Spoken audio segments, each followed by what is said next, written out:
Bayangin, kita bukan hanya 3 dimensi. Kita ada satu lagi namanya waktu.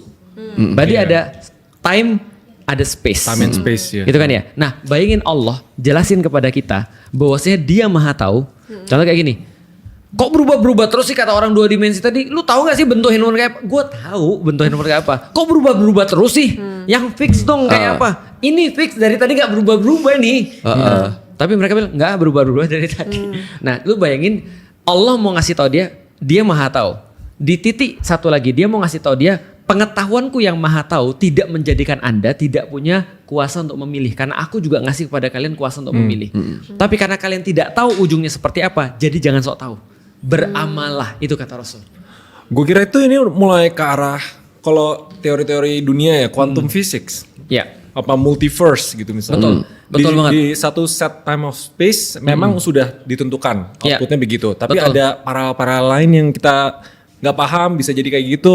Ya, karena nggak paham makanya tidak bisa dibahas. Bukan tidak boleh, tapi tidak bisa memang dibahas. Nah, sehingga dibahasnya adalah cuma gini aja. Allah bilang, gua ngasih kalian pilihan.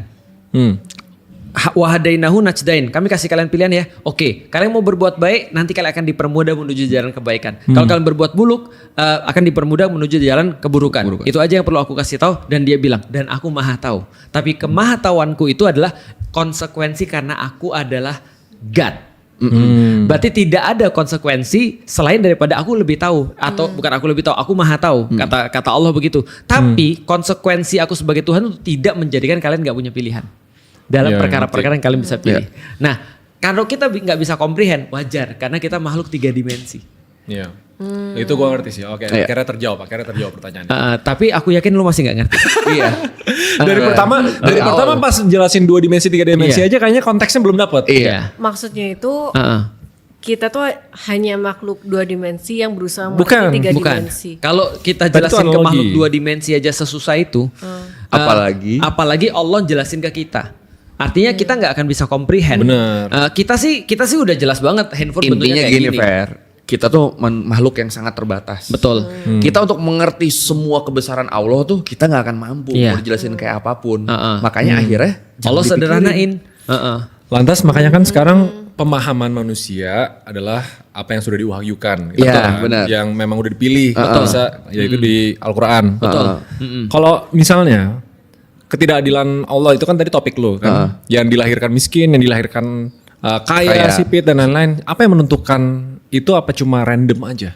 Yang menentukan orang Yang lahir menentukan kayak gitu. orang, iya. Soalnya kan dari awal kan pasti predetermined tuh. Betul. Dan Allah tahu. Kayak misalnya Bagus banget. rohnya Feren ada di surga nih. Bagus banget. Gue mau taruh dia lahir di Surabaya Iya, bagus banget. dengan status ekonomi segini. Bagus banget.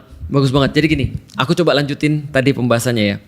Sebenarnya pembahasan takdir di dalam Islam itu bukan untuk mengerti bagaimana cara Tuhan beraktivitas. Karena kita nggak bakal ngerti. Tapi pembahasan takdir itu pada intinya adalah untuk memberitahu kita bagaimana cara kita beraktivitas. Untuk memahami aktivitas kita, bukan memahami aktivitas Tuhan. Oke, aku mulai di situ dulu ya. Jadi coba didalemin dulu bahwa pembahasan takdir di dalam Islam. Jadi dia udah bahas takdir tuh bukan kita jadi mempertanyakan, tapi itu adalah gimana kita menghadapinya. Lebih ke situ pembahasannya itu sebagai manusia. Jadi Bukan- untuk memudahkan hidup lu. Buat memudahkan hidup kita agar kita bisa, mungkin kalau kita lagi nggak berdamai, kita jadi berdamai dengan situasi yang sudah kita terima, yang sudah ditakdirkan ke kita. Bukan kita jadi kayak, kenapa sih ini, gimana sih Allah kok ngirim orang, dia kok gue lahir di Surabaya sih, apa sih kalau cari, bukan gitu. Tapi untuk memahami aktivitas kita. Nah, Jadi intinya Tuhan pengen kita pasrah aja. Bukan. Pasrah belum, menerima. belum. Itu baru-baru opening, ada lanjutannya, kita dengar dulu. Lanjutannya adalah, dan ternyata setiap hal yang Allah kasih pada manusia itu semua adalah ujian.